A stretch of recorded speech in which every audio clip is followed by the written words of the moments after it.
नमस्कार दोस्तों, आज हम लेकर के आए हैं आप लोगों के लिए क्लास 10th के हिंदी के 50 ऐसे क्वेश्चन जो आपके एग्जाम में बार बार रिपीट होते हैं। अगर आप ये आज का मात्र 50 क्वेश्चन अपने मन से क्लियर कर लिया तो भाई साहब आपके एग्जाम में इसमें से 15 क्वेश्चन देखने को मिल जाएंगे।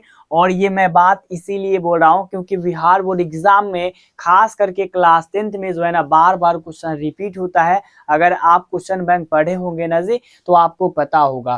तो सिंपल तरीका आज हम समझ लेते हैं कि सबसे पहले चीज आपको इस 50 क्वेश्चन का एमसीक्यू मैं तैयार आज कराऊंगा और उसके बाद आपको बता देता हूं कि जो क्वेश्चन आपको याद होगा उसका पहले से बताते चलिएगा और सब लोग एक साथ बताइएगा और आपके कमेंटों का भी हम जवाब देने का भी प्रयास करेंगे।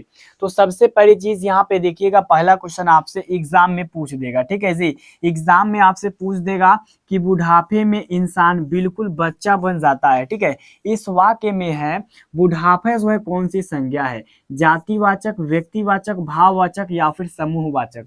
ये क्वेश्चन देखिए आपके एग्जाम में ऐसा क्वेश्चन जो है ना बार बार रिपीट होता है, यानी ये क्वेश्चन बहुत इंपॉर्टेंट है, आपको ये आनी चाहिए। तो यहाँ पे क्या हमको बताना है कि बुढ़ापा जो है कौन सा यहाँ पे संज्ञा है। तो जातिवाचक का मतलब होता है जिससे जाति वर्ग का बोध हो, ये नहीं हो जाएगा। व्यक्तिवाचक भी नहीं हो जाएगा, समूह यहाँ पर नहीं हो जाएगा भाई, क्या हो जाएगा, भाववाचक हो जाएगा। तो आप लोग क्या कमेंट में बताएंगे जी सर, आप लोग बता दीजिए, आप लोग बता दीजिए एक का करेक्ट आंसर ऑप्शन सी। और मैं यहाँ पे देख रहा हूँ आप लोग में बहुत सारे बच्चे ने ऑप्शन सी बताया, चलिए बहुत अच्छी बात है। बट एक चीज आप लोग को बता देते हैं, जिस तरह से आप शुरुआत में आए हो ना उसी तरीका से लास्ट तक जाना, तब आपको एग्जाम में बैठकर और लिखने में मजा आएगा। देखिएगा जी अगला क्वेश्चन आपसे एग्जाम में पूछ देगा विशेषण के मुख्यतः कितने भेद होते हैं, ठीक है। 4 होते हैं, 3 होते हैं, 5 होते हैं या फिर 2 होते हैं। ये क्वेश्चन आपके एग्जाम में बार बार रिपीट होते हैं ना जी। अगर आपको याद नहीं है तो आज याद कर लो, विशेषण का सिर्फ भेद याद कर लो। तो भाई साहब पहले आप लोग बता दीजिए कि विशेषण के कितने भेद होते हैं। तो आप में से बहुत सारे बच्चे यहाँ पे ऑप्शन ए बोल रहे हैं। इसका साफ साफ मतलब है कि विशेषण के जो होते हैं 4 प्रकार होते हैं, 4 भेद होते हैं, ठीक है। 4 भेद होते हैं, आप लोग याद कर लीजिएगा। और ये मोस्ट इंपॉर्टेंट क्वेश्चन आपके एग्जाम में बार बार रिपीट होता है, अगर नहीं याद था तो आज कंफर्म कर लो ये वाला।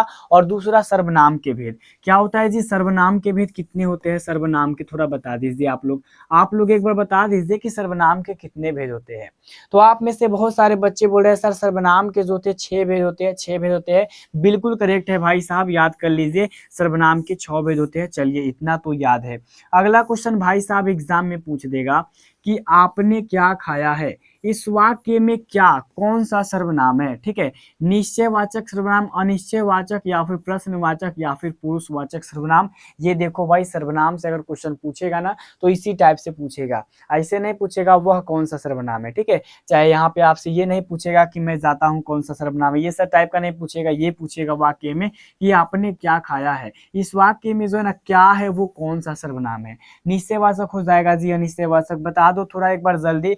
3 का क्या आप लोग बताइएगा, आप लोग क्या बताइएगा भाई साहब। सो डायरेक्ट यहाँ पे आया जा रहा है, इस पे क्या पूछा जा रहा है, प्रश्न पूछा जा रहा है आपने क्या खाया है, तो वो जवाब देगा। समझ आ रहा है ना जी। अगर क्या आए ना तो आप प्रश्नवाचक याद कर लीजिएगा। चलिए बहुत सारे बच्चे ने ऑप्शन सी बताया, यानी मेरे कहने का मतलब हो जाएगा जी आपने क्या खाया, मैं आपसे प्रश्न पूछ रहा हूँ, आप उसका जवाब दीजिएगा मैं ये खाया ये खाया। बात समझ में आ रही है जी, बिल्कुल आ रही है, क्योंकि आप जो है ना बेस्ट तरीका से पढ़ाई करते हैं तो क्यों नहीं आएगा जी। भविष्यत काल के कितने प्रकार होते हैं, यहाँ पे 4 या फिर 3 या फिर 2 या फिर 5, क्या जवाब दीजिएगा भाई बता दीजिए थोड़ा एक बार बता दीजिए। यहाँ पे 4 का करेक्ट आंसर क्या हो जाएगा। सब लोग बोल रहे हैं सर यहाँ पे 4 का करेक्ट आंसर ऑप्शन भी हो जाएगा, क्योंकि भविष्यत काल के तो हम पढ़े थे 3 भेद होता है, तो हम भी बोलेंगे जी सर बिल्कुल करेक्ट हो जाएगा, यानी कि भविष्यत काल के 3 भेद होते हैं।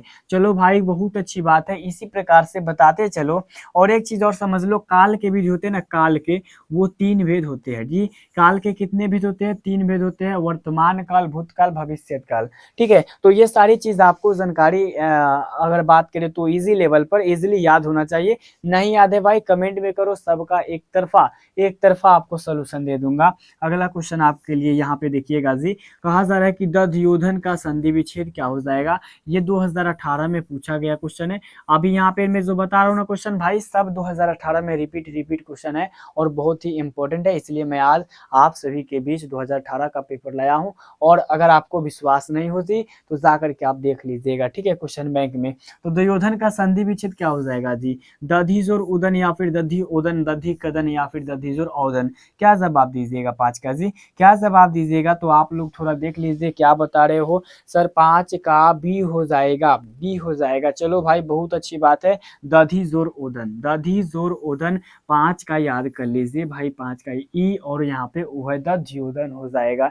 चलिए एक बार कंफर्म कर लीजिए, कंफर्म कर लिए क्या हो जाएगा जी? क्या हो जाएगा? दध्योधन का दधी जोर ओदन हो जाएगा। 5 का क्या हो जाएगा जी? 5 का आप लोग याद कर लीजिएगा, ऑप्शन भी हो जाएगा। चलिए सबने बता दिया 5 का भी। अरे भाई अगला क्वेश्चन यहाँ पे तैयार है जी, अगला क्वेश्चन देखिएगा। कहा जा रहा है कि राम ने भिखारी को पैसे दिए, इस वाक्य में को किस कारक की विभक्ति है? कर्म कारक, संप्रदान कारक, संबंध कारक या फिर करण कारक? चलो भाई कारक पढ़े हो ना, कारक के 8 भेद होते हैं और संस्कृत में बताओ कारक के कितने भेद होते हैं? संस्कृत में भाई जी बता दीजिए कारक के कितने भेद होते हैं? तो आप में से बहुत सारे बच्चे क्या जवाब देंगे थोड़ा देखता हूँ। चलिए भाई साहब हो जाएगा आपका कारक में हिंदी के कारक में संस्कृत के जो होते हैं ना, कारक में संस्कृत के 6 भेद होते हैं ना, संस्कृत में मतलब कारक के कितने भेद होते हैं? 6 भेद होते हैं, याद रखिएगा। और यहाँ पे कहा क्या जा रहा है भाई जी कि भिखारी ने जो है ना, भिखारी को कौन दिया? राम ने भिखारी को पैसे दिए। तो 6 का आप लोग बता दीजिएगा सर संप्रदान हो जाएगा। अब ध्यान दीजिएगा क्यों संप्रदान होगा, ध्यान दीजिएगा सर यहाँ कर्म भी तो हो सकता है, ठीक है ना, कहा गया जी को का चिन्ह तो कर्म भी होता है, तो को हो सकता है, कर्म हो सकता है, क्यों नहीं हुआ मैं बताता हूँ। अब राम ने जो भिखारी को पैसा दिया, तो राम किसके लिए किया वो काम जो है, राम किसके लिए किया? तो वो भिखारी के लिए किया। तो आपने ये पढ़ा होगा ना संप्रदान को के लिए, संप्रदान को के लिए एक पढ़े होंगे, को या फिर के लिए, के लिए ये पढ़े हो जी? जी बिल्कुल पढ़े हो। तो यहाँ पर भी को होता है, बट आप लोग ध्यान नहीं देते हैं, तो क्लास 9th में 8वां में 7वां में ये सब में ज्यादा चीज यहाँ पे देखा नहीं जाता है, बट 10th में ज्यादा जाती है, ये समझ लेना चाहिए। एक और चीज बनता है कि माँ ने बच्चे को खिलौना दिया, तो माँ जो है किसके लिए खिलौना खरीदा? तो बच्चे के लिए। किसको दिया? बच्चे को। समझ रहे हो जी? तो ये आ जाएगा आपका संप्रदान, मिस्टेक नहीं करना, ठीक है ना, मिस्टेक नहीं करना है भाई, पूरा एकदम करेक्ट बताना है। और यहाँ पे यही चीज रहता कि मैं अगर बात करें तो यहाँ पे किसका? कर्म का, तो राम ने रावण को मारा। अब आप कहिएगा कि सर किसके लिए किया? तो किसी के लिए नहीं किया, वो राम ने रावण को मार दिया, ठीक है। अगर वही रहता कि सीता के लिए रावण को मार दिया तो वो भाई सही हो जाएगा आपका, असंप्रदान हो जाएगा। बट यहाँ देखिएगा अगला क्वेश्चन, लौह पुरुष में कौन सा समास है? द्वंद्व है, अव्ययी भाव है, कर्मधारय है या फिर द्विगु है? इस क्वेश्चन का जवाब आप लोग एक बार बता दीजिएगा, एक बार जरूर बताइएगा। 7 का क्या हो जाएगा? तो आप में से बहुत सारे बच्चे क्या कमेंट कर रहे हैं सर 7 का सी हो जाएगा, सी हो जाएगा, सी हो जाएगा। चलो भाई इतना तो कंफर्म हो गया कि आप सबको जो है ना हिंदी का बेसिक नॉलेज पता है, क्योंकि पहले मैं व्याकरण इसीलिए रखा हूँ भाई, क्योंकि आपका जो है ना IQ लेवल जांचना था। लास्ट तक रहो ना रहो, बट शुरुआती तरीका में यहाँ पे पहले देख लेता हूँ आप लोग क्या जवाब दे रहे हो। बहुत अच्छी बात है। चलो भाई कर्मधारय हो जाएगा, यानी लौह पुरुष जो है ना कौन सा समास है? तो भाई कर्मधारय हो जाएगा, याद रहेगा जी, लौह पुरुष कर्मधारय हो जाएगा। 7 का सी हो जाएगा, 7 का सी हो जाएगा, याद रहेगा जी, बिल्कुल याद रहेगा। अगला क्वेश्चन देखिएगा, अगला आपसे एग्जाम में पूछ देगा कि निर्जन में कौन सा उपसर्ग है? देखो भाई संस्कृत होके या फिर हिंदी, संस्कृत होके, एक मिनट भाई यहाँ ध्यान दीजिएगा, संस्कृत होके या फिर आपका हिंदी होके, ठीक है, दोनों में आपको एक चीज याद होना चाहिए जिसका नाम है उपसर्ग और दूसरा का नाम है प्रत्यय। प्रत्यय अगर ये दोनों चीज आप जान गए ना, तो आप हिंदी और संस्कृत में टोटल 15 नंबर ला लेंगे, और वो भी मतलब कि कुछ मिनट की बात कर रहे हैं। क्योंकि हम देखते हैं लगातार, अगर बात करें लगातार वर्षों में जो है ना, संस्कृत में 8 से 10 नंबर सिर्फ उपसर्ग से पूछा जाता है, 8 से 10 नंबर प्रति, यानी टोटल अगर बात करें तो 15 से लेकर के 20 तक रेंज रहता है सिर्फ उपसर्ग का, संस्कृत में, और हिंदी में 4-5 आ जाता है, ठीक है ना। तो भाई ये चीज आपको जरूर आना चाहिए, ठीक है ना। हिंदी में अगर पास होना है और संस्कृत में, तो ये 2 को पहले कवर कर लो, ठीक है। तो 8 का क्या बोले जी, 8 का भी हो जाएगा। चलिए भाई बहुत अच्छी बात है, आपने बता दिया 8 का भी हो जाएगा।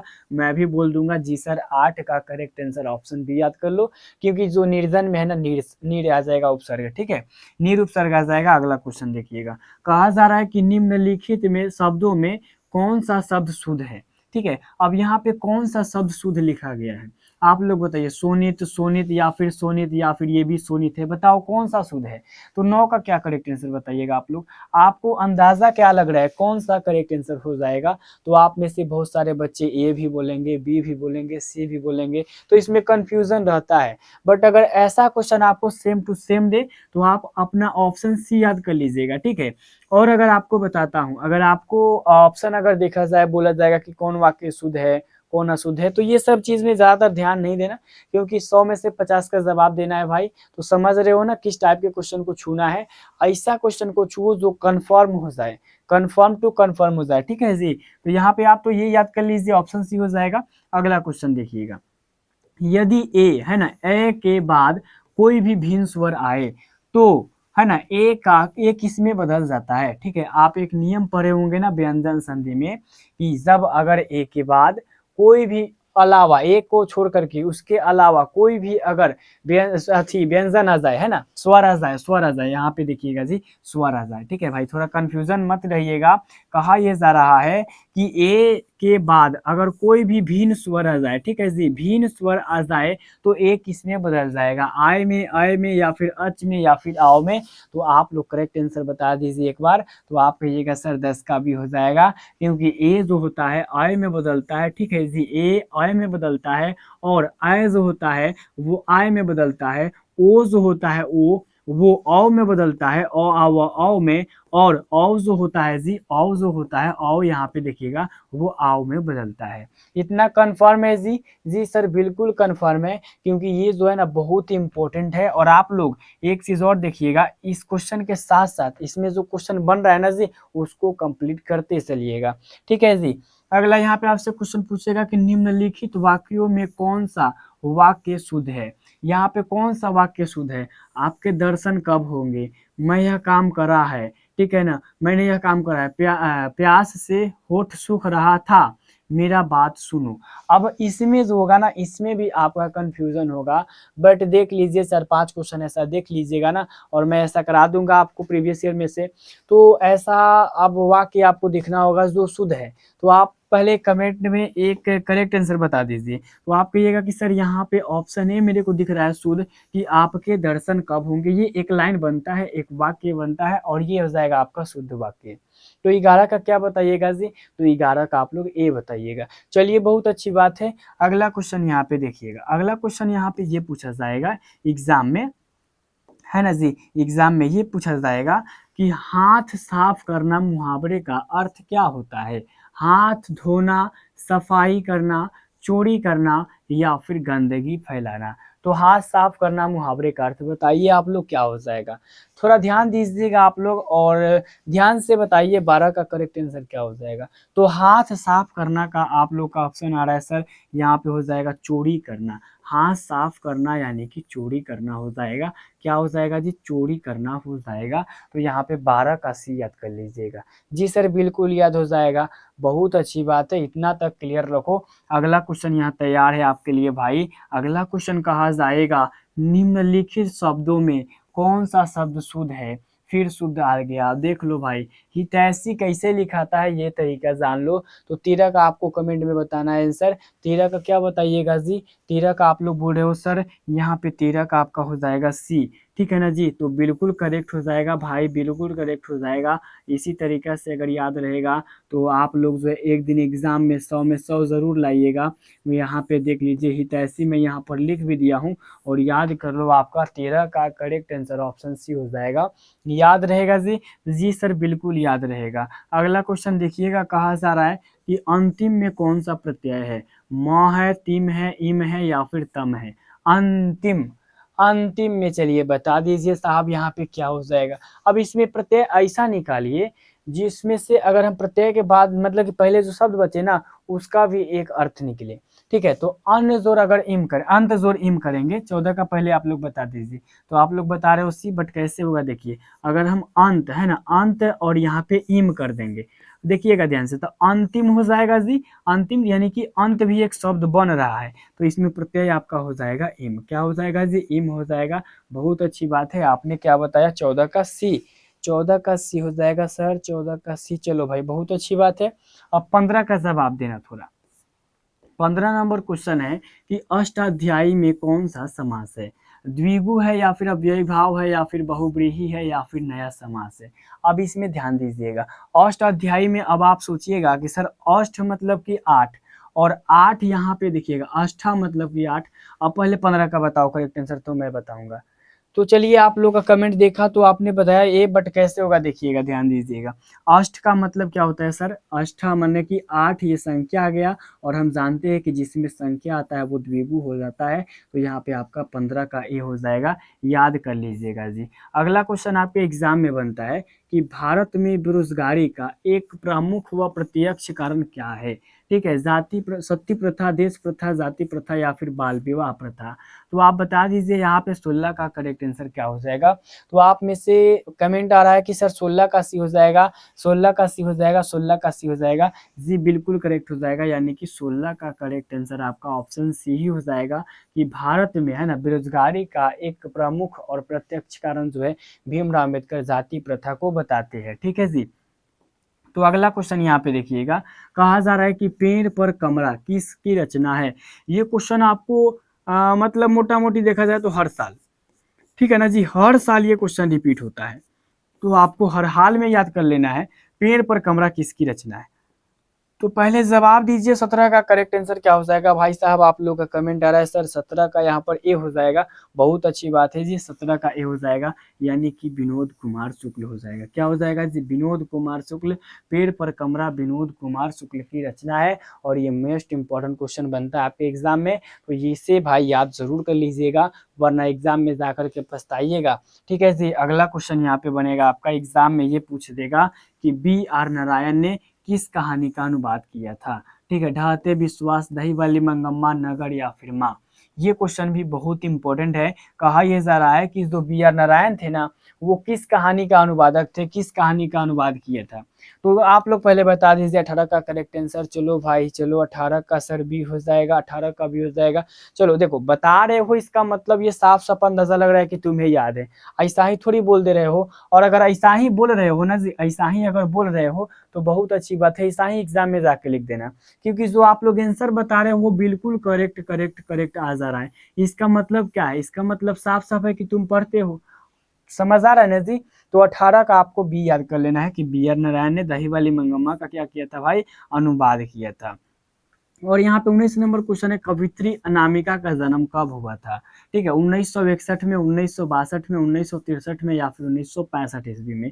ये क्वेश्चन भी कई बार बोर्ड एग्जाम में पूछा जा चुका है कि अनामिका का जन्म कब हुआ था, और ये 2018 के 19 नंबर का क्वेश्चन है, डायरेक्ट टू डायरेक्ट देख लीजिएगा जा करके, आपको पता चल जाएगा। तो पहले याद कर लीजिए, अनामिका का जो जन्म है 1961 ईस्वी में हुआ था। ठीक है जी, 1961 ईस्वी में हुआ था। तो 19 का आप लोग करेक्ट आंसर बता दीजिएगा जी, 19 का एक बार करेक्ट आंसर बता दीजिए। चलिए सर ए हो जाएगा, बहुत अच्छी बात है भाई। इसी तरीका से अगर आपका रुतबा रहा तो जल्द ही जल्द कामयाब हो जाइएगा जी। यहाँ पे अगला क्वेश्चन बनता है, घनानंद की भाषा क्या है।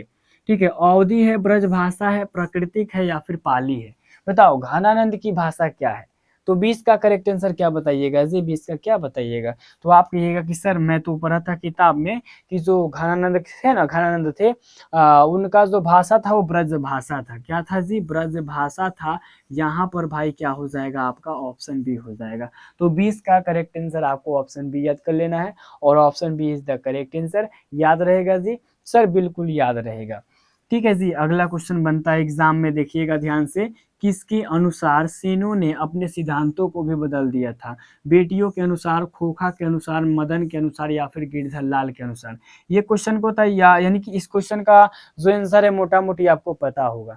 मैं कैसे जान गया? क्योंकि देखिए 20 के दांत कहानी में आप पढ़े होंगे, तो ये लाइन अगर आपको नहीं पता होगा तो क्या पढ़े होंगे जी? तो आप में से बहुत सारे बच्चे कमेंट कर रहे हैं सर 21 का बी हो जाएगा, यानी खोखा के अनुसार। ठीक है ना जी? खोखा के अनुसार जो है सेनों ने अपने सिद्धांतों को बदल दिया था। तो आप लोग याद कर लीजिएगा, यहाँ पे 20-21 का करेक्ट आंसर ऑप्शन बी हो जाएगा। याद रहेगा जी? जी सर बिल्कुल याद रहेगा। अब हमको टेंशन लेने की बात नहीं है, क्योंकि सर आप हमारे साथ हो तो टेंशन लेने की क्या बात है। दारिस नामक सोने के सिक्कों से भरा घड़ा किसे मिला था? हेकल को, हरकस को, वारेन हेस्टिंगस को या फिर विलियम जोन्स को? क्या जवाब दीजिएगा जी? आप लोग क्या जवाब दीजिएगा कि दारिस से नामक सोने का सिक्का से भरा जो घड़ा था वो किससे मिला था? तो याद कर लीजिए आप लोग, याद मत कीजिए, क्योंकि याद तो आपको है, ऑलरेडी याद है। चलिए बहुत अच्छी बात है, क्योंकि आपने ऑप्शन सी बताया, ऑप्शन सी बताया वारेन हेस्टिंगस, बहुत अच्छी बात है। सबका कमेंट सही सही आ रहा है, बहुत अच्छी बात है। इससे ज्यादा क्या हो सकता है? एक्सेलेंट होता है। ठीक है जी? तो यहाँ पे कहा जा रहा है ढहते विश्वास किस भाषा से अनुदित है? ठीक है, कन्नड़ है या फिर तमिल है या फिर उड़िया है या फिर गुजराती है? बताइए, ढहते विश्वास जो है किस भाषा में रचा गया है, किस भाषा से उद्धत है? तो बता दीजिए एक बार 23 का करेक्ट आंसर। तो आप में से बहुत सारे बच्चे ये बोल रहे हैं कि सर 23 का सी हो जाएगा, 23 का सी हो जाएगा। जी सर बिल्कुल, आपका 23 का सी हो जाएगा, उड़िया हो जाएगा। क्या हो जाएगा भाई? उड़िया हो जाएगा। 23 का सी याद कर लीजिए। चलिए अगला क्वेश्चन यहाँ पर देखिएगा, अगला आपसे एग्जाम में ये पूछ देगा, ध्यान दीजिएगा कि दूर चट्टानों की गठी गोद किस कवि की पंक्ति है? ठीक है, जीवानंद दास, अनामिका, सुमित्रानंद पंत या फिर रेनर मरिया रिल्के? क्या जवाब दीजिएगा जी? 24 का करेक्ट आंसर थोड़ा एक बार बता दीजिए कि सर 24 का करेक्ट आंसर क्या हो जाएगा। देखता हूँ कितने सारे बच्चे 24 का करेक्ट आंसर बताते हैं कि दूर चट्टानों की ठंडी गोद किसकी रचना है। तो एक बार बता दीजिए भाई, जल्दी से बता दीजिए। तो आपका कमेंट आ रहा है कि सर यहाँ पर जो हो जाएगा हमारा 24 का करेक्ट आंसर वो रेनर मरिया रिल्के हो जाएगा। क्या हो जाएगा जी? रेनर मरिया रिल्के हो जाएगा। और ये एग्जाम में बार बार रिपीट होता है। ठीक है जी? रिपीट होता है, याद कर लीजिएगा। अगला क्वेश्चन यहाँ पे पूछेगा कि जीवानंदन दास किस कविता के प्रमुख, है ना, प्रमुख प्रबुद्ध आलोचकों के द्वारा स्वीकृत होकर युग की सर्वश्रेष्ठ प्रेम की कविता की संज्ञा दी गई है? अरे इतना बड़ा क्वेश्चन याद कर लेगा जी? याद कर लेगा तो ध्यान से समझिए। जो जीवानंद दास जी थे ना, जीवानंद दास जी कि किस कविता को जो है प्रबुद्ध आलोचकों के द्वारा रविंद्र युग की श्रेष्ठतम प्रवक्ता की संज्ञा दी गई है? तो 25 का आंसर तो आपको पता नहीं होगा आंसर, तो 25 का आंसर मैं आपको बता देता हूँ। ठीक है ना जी? तो 25 का आपको आंसर क्या याद कर लेना है जी? आपको याद कर लेना है वनलता सेन। ठीक है ना? वनलता सेन। एक बार आप लोग क्वेश्चन को पढ़ लीजिए और क्वेश्चन पढ़ करके यहाँ पे आप लोग क्या कर लीजिए, आंसर मिला लीजिए। तो मैं आपको समय दिया, चलो तब तक मैं आपके कमेंट को देखता हूँ, बहुत अच्छी बात है। तो भाई देखो, सबसे बड़ी चीज यहाँ पर ये आती है कि आप अगर पढ़ रहे हो तो क्वेश्चन को याद भी करो, सिर्फ दिखाने के लिए मत पढ़ो। ठीक है जी? और गर्जियन को जो है ना कभी भी बुद्धू नहीं बनाना। ठीक है? अगला क्वेश्चन यहाँ पे देखो, आपसे पूछा जाएगा कि आध्यात्मिक शिक्षा से गांधी जी कहाँ का, मतलब कि गांधी जी का क्या परिभाग हुआ? पुस्तक की शिक्षा, यंत्रों की शिक्षा, हृदय की शिक्षा या फिर हाथ की शिक्षा? जवाब दीजिएगा। कहा जा रहा है कि आध्यात्मिक शिक्षा से महात्मा गांधी क्या बताना चाहते हैं, यही चीज है। मतलब कि आध्यात्मिक शिक्षा से क्या अभिप्राय है, क्या चीज कहते हैं आध्यात्मिक शिक्षा के बारे में?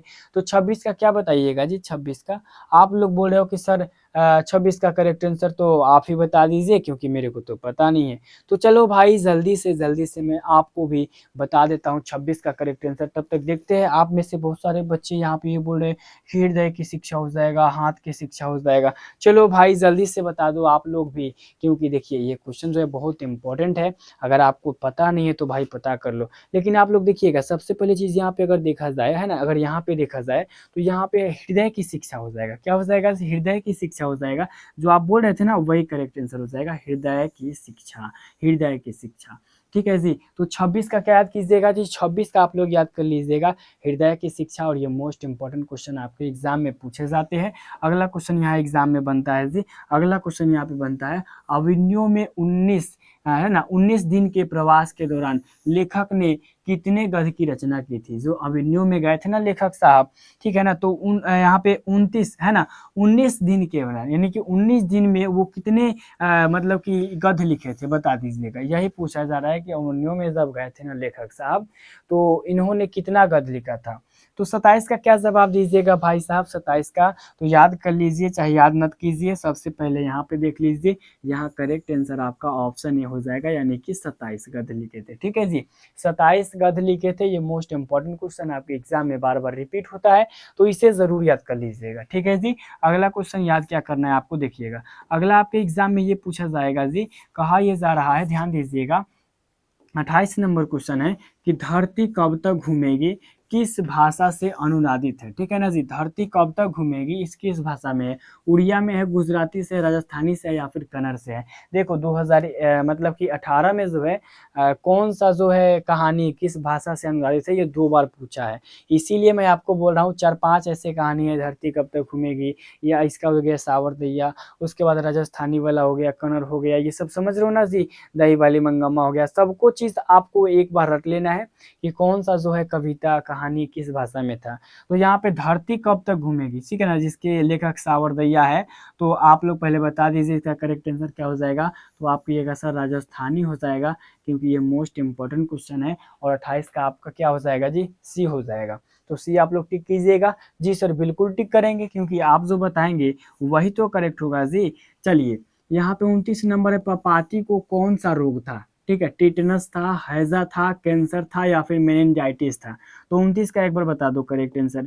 तो आप लोग कहिएगा कि सर 29 का करेक्ट आंसर ऑप्शन डी हो जाएगा, जो कि मोस्ट इंपॉर्टेंट है और मैंने भी याद किया है। और सर आप भी बोल दीजिए सारे बच्चे को याद कर लेने के लिए। तो भाई मैं भी बोल देता हूँ, मेरा काम है, आप लोग का कहनाम था यही, मैं आपको बोल रहा हूँ कि याद कर लो पपाती को जो था मेनिंजाइटिस था। ठीक है, एक स्टूडेंट का कहनाम है कि आप इसे बोल दीजिए सबको याद कर लेगा। ठीक है, तो तुम याद कर लो जी, स्टूडेंट बोल रहा है, अब मास्टर होकर के मैं तो वही बताऊंगा ना जी कि याद कर लो। 30 नंबर क्वेश्चन है, बीरेन डंगवाल को किस कृति के लिए साहित्य अकादमी पुरस्कार है ना मिला था, बताओ। बीरेन डंगवाल जो थे ना जी, और ये इनके बारे में भाई पढ़ लेना एक बार।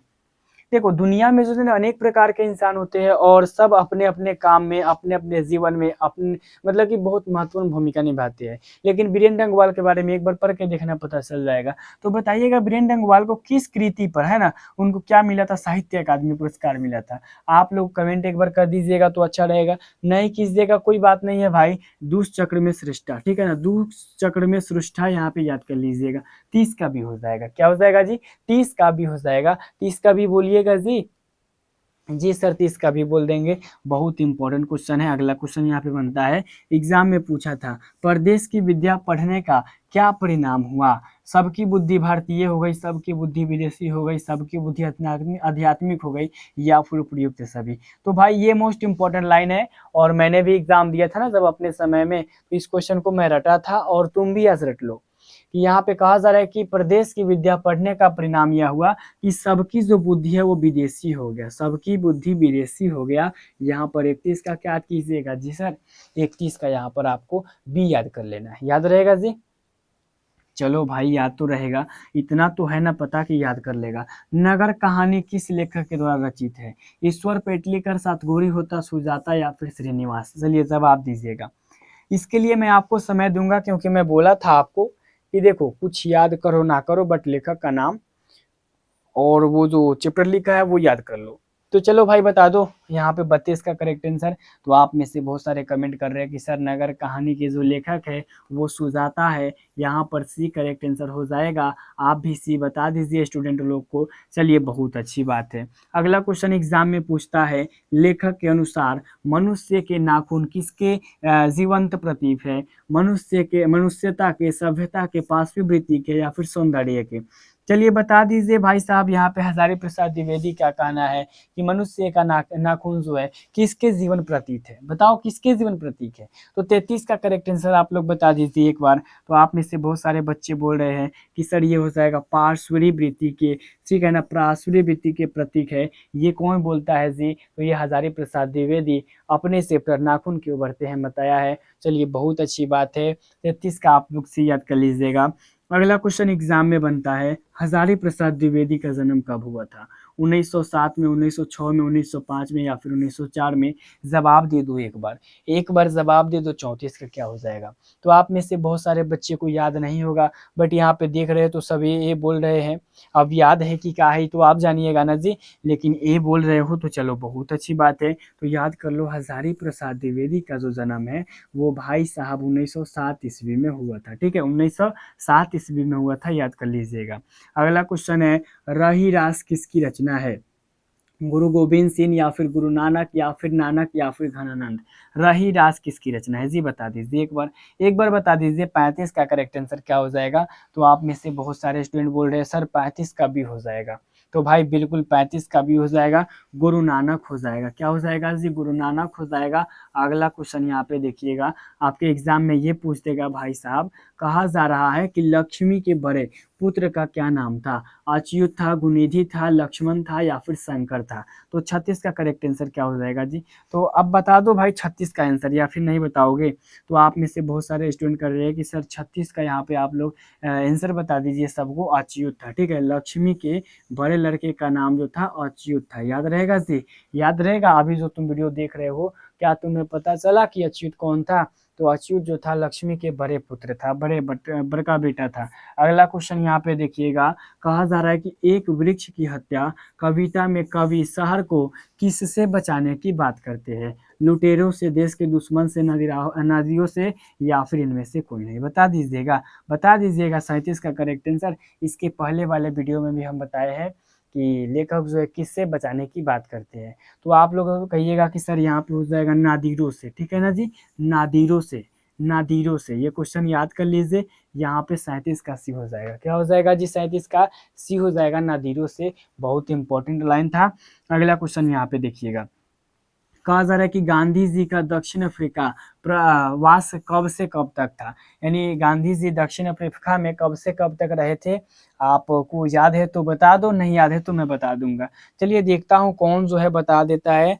38 का ए। चलो भाई 38 का ए, बहुत अच्छी बात है, 38 का ए हो जाएगा।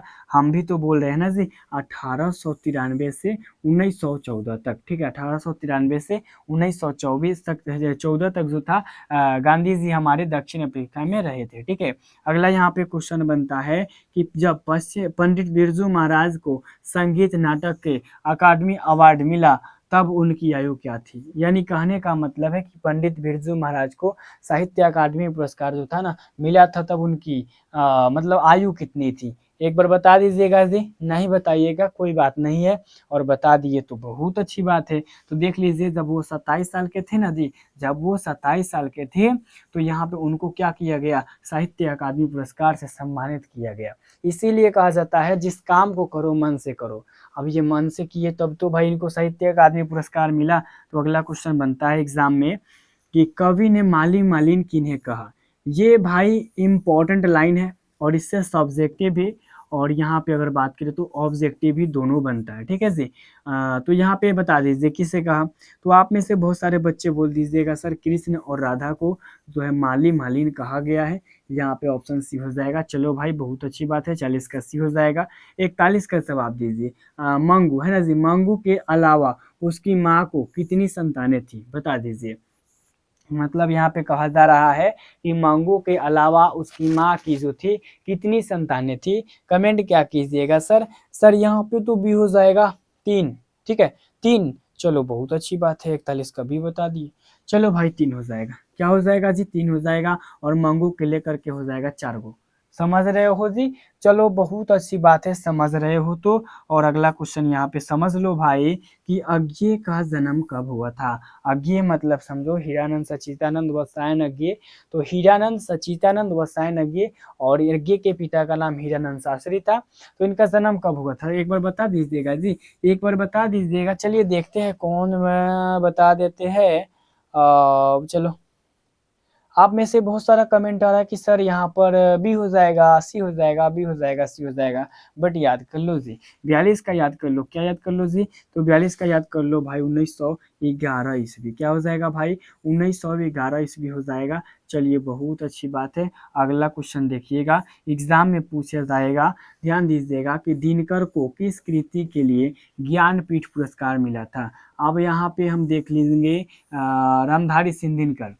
तो रामधारी सिंह दिनकर को किस कृति पर जो है साहित्य अकादमी पुरस्कार, यहाँ पे ज्ञानपीठ पुरस्कार मिला था, बता दीजिए एक बार। तो आप लोग कहिएगा कि सर 43 का जो करेक्ट आंसर हो जाएगा वो आपका क्या हो जाएगा भाई, एक बार देख लो क्या। अरे भाई 43 का सी उर्वशी। चलो भाई बहुत अच्छी बात है, बहुत अच्छी बात है। इतना धमाल मचा दिए अंत तक, तो समझ लीजिए वहां भी जाकर के धमाल मचाइएगा। 2 महीना यहाँ पढ़ने से जो है ना आप बवाल, और अगर बात करें तो बेमिसाल बन जाइएगा। समझ रहे हो? चलो जी अगला क्वेश्चन कंप्लीट करो जी। नौबत खाने में इबादत साहित्य की कौन सी विद्या है? निबंध है, कहानी है, कवि व्यक्ति चित्र है, या फिर साक्षात्कार है? बताओ नौबत खाने में इबादत क्या है? क्या है नौबत खाने में इबादत? तो आप में से बहुत सारे कमेंट कर रहे हैं सर 44 का सी हो जाएगा, 44 का सी हो जाएगा। ऐसा आप नहीं मानते हो क्या? अरे मैं मानता हूँ जी, मानता हूँ। आप जो कहिएगा वो गलती हो सकता है, तो मैं बोलूंगा नहीं सर नहीं हो सकता है, यहाँ पर सी हो जाएगा। 44 का सी याद कर लीजिएगा। अगला क्वेश्चन बनता है एग्जाम में, पंडित बिरजू महाराज लखनऊ घराने के किस पीढ़ी के कलाकार हैं? छठी पीढ़ी, सातवीं पीढ़ी, नौवीं पीढ़ी, या फिर आठवीं पीढ़ी? बताइए बताइए भाई। 5 तो क्वेश्चन और बाकी है ना, 5 बता दो भाई। चलो नहीं बताओगे जी, नाराज होगा, नहीं बताइएगा। अरे बता दीजिए सातवीं पीढ़ी। क्या हो जाएगा भाई? सातवीं पीढ़ी हो जाएगा। अरे यार 45 का भी हो जाएगा। ओ 45 का भी हो जाएगा। चलो भाई अगला क्वेश्चन देख लीजिएगा। अगला आपसे ये क्वेश्चन पूछ देगा कि सीता के बेटों ने सीता को कितने रुपए माहवारी खर्च देने का निर्णय लिया था? बता दो कितना रुपया लिया था वो? 50 रुपया, या फिर 175, या फिर 100, या फिर 60 रुपया? तो 46 का क्या जवाब दीजिएगा जी?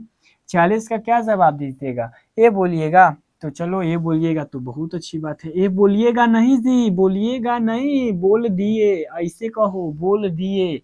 बोलिएगा तो मतलब तो हमारा बताने के बाद। ठीक है। 47 उत्तर भारत से नागरिक की लिपि के लिए कब से मिलने लगे थे? ठीक है ना, 8वीं सदी से, 6ठी सदी से, 9वीं सदी से, या फिर 4थी सदी से? 47 का क्या याद करेगा जी? 47 का याद कर लो, मैं बताता हूँ। 47 का याद कर लो 8वीं सदी से। ठीक है जी, 8वीं सदी से। बहुत इंपॉर्टेंट क्वेश्चन था। 47 का ए याद कर लो। चलो जी आपसे 48 नंबर क्वेश्चन पूछेगा कि बहादुर पर, है ना जी, बहादुर पर कितने रुपए की चोरी का इल्जाम लगाया गया था? 10 रुपए, 11 रुपए, 12 रुपए, या फिर 13 रुपए? क्या जवाब दोगे जी? 11 रुपए? 11 रुपए था का वो? हाँ 11 रुपए था। था था 11 रुपए था। चलो बहुत अच्छी बात है। अरे भाई थोड़ा देर रुक जाऊंगा तो आप कमेंट में बता दोगे, इसीलिए ना थोड़ा रुक जा रहा हूँ। नहीं तो मैंने छपरा एक्सप्रेस पकड़ लिया था। ठीक है जी, छपरा एक्सप्रेस में पकड़ लिया था। एक चीज और आपको बता देता हूँ, 2 क्वेश्चन तो और है। अगर आप 2 महीने लगातार इसमें अगर लग जाइएगा ना, तो आपका रिजल्ट 100% बोल रहा हूँ, 100% लिख करके ले लो, 400 जरूर आ जाएगा। और अगर 400 ना आएगा ना जी, तो 300 तक किसी के बाप से नहीं रुकेगा, ये याद कर लेना। ठीक है जी, याद कर लेना भाई, यहाँ पे याद कर लेना। अगला क्वेश्चन यहाँ पे बनता है, देखिएगा ध्यान से, कि भारत माता कविता में भारत का कैसा चित्रण प्रस्तुत किया गया है? आदर्श है, या फिर यथार्थ है, या फिर काल्पनिक है, या फिर इनमें से कोई नहीं? भारत माता कविता में भारत का कैसा चित्रण है, बता सकते हो? अरे सर मैं तो पढ़ा था। मैं क्या पढ़ा था? क्या पढ़ा था मैं? क्या पढ़ा था बता दो। 49 का क्या होगा जी? 49 का क्या हो जाएगा? 49 का आपका हो जाएगा काल्पनिक नहीं, यथार्थ। ठीक है, यथार्थ हो जाएगा, यथार्थ हो जाएगा। याद कर लो भाई, यथार्थ, यथार्थ हो जाएगा। अरे भाई 49 का भी हो जाएगा। अगला क्वेश्चन देखिएगा, कहा यह जा रहा है कि जारस अस्तिमता की दृष्टि से इतिहास का प्रवाह कैसा है? विच्छिन्न है, अविच्छिन्न है, विच्छिन्न अविच्छिन्न दोनों, या फिर इनमें से कोई नहीं? तो 50 का क्या याद कीजिएगा जी? 50 का कहा कीजिएगा, बताइए हमको। सर मैं याद करूंगा अविच्छिन्न, अविच्छिन्न है, अविच्छिन्न है। तो कैसा लगा आज का वीडियो थोड़ा बता दीजिएगा।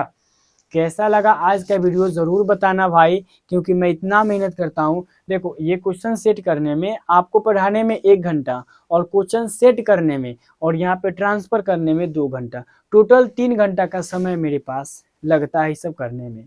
तो अब एक चीज़ आप नहीं बताइएगा कि सर ये वीडियो कैसा लगा, अच्छा लगा या फिर ना लगा, तो मेरा तो 3 घंटा बर्बाद हो जाएगा। तो कमेंट में ज़रूर बताओ, 10 गोरा हो, 15 गोरा हो, 20 गोरा हो, ज़रूर कमेंट में बताओ। और कल जो है किस सब्जेक्ट का चाहिए और ये ज़रूर बता देना। तो चलिए मिलते हैं इसी के साथ नेक्स्ट वीडियो में, तब तक के लिए जय हिंद, जय भारत।